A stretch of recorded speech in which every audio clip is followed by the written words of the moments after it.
Welcome to the pronunciation channel. Today I'm going to show you how extreme sarcasm may sound in some cases in English.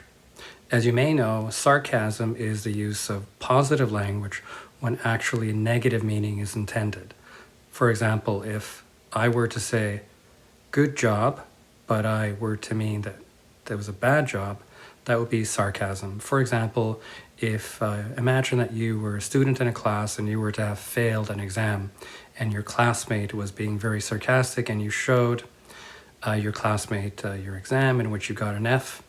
If your classmate said, "good job," well, obviously the classmate was being sarcastic.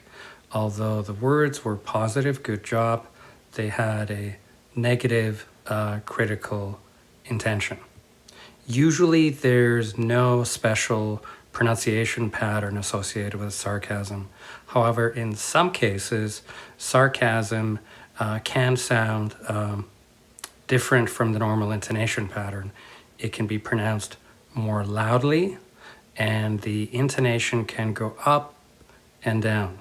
Okay, so let's say imagine that somebody was criticizing the government's handling of inflation. So in January 2023, when I'm making this video, inflation in Canada is approximately averaging about 6% annually. And in the United States, it's perhaps slightly higher, which is higher than it normally has been for at least many years. So somebody might be sarcastic with respect to the government's handling of inflation, and they might say something like, the government has done a great job handling inflation. So that would probably be the normal way they would be sarcastic. They wouldn't mark it off in any special way in terms of pronunciation. However, sometimes somebody might say something like this: the government has done just a great job handling inflation.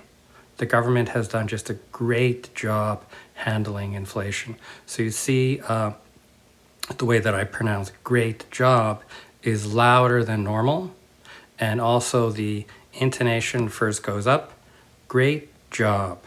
So the intonation goes up and then down. Related word for intonation is pitch. So if somebody were to say something like, "the government has done just a great job handling inflation," people would probably interpret that as perhaps a more extreme form of sarcasm, perhaps indicating that the person who said it like that is a little bit more emotional about the issue and is maybe more upset about the government's handling of inflation. So in pronunciation, it's also, of course, important to recognize people's intentions and feelings, and not just how you actually pronounce things yourself. I'm not recommending that you're sarcastic, of course, be sarcastic, but it's important to recognize what somebody would probably mean if they were to use sarcasm with that pattern. Okay, so hopefully you found this useful. Take care. Have a great day.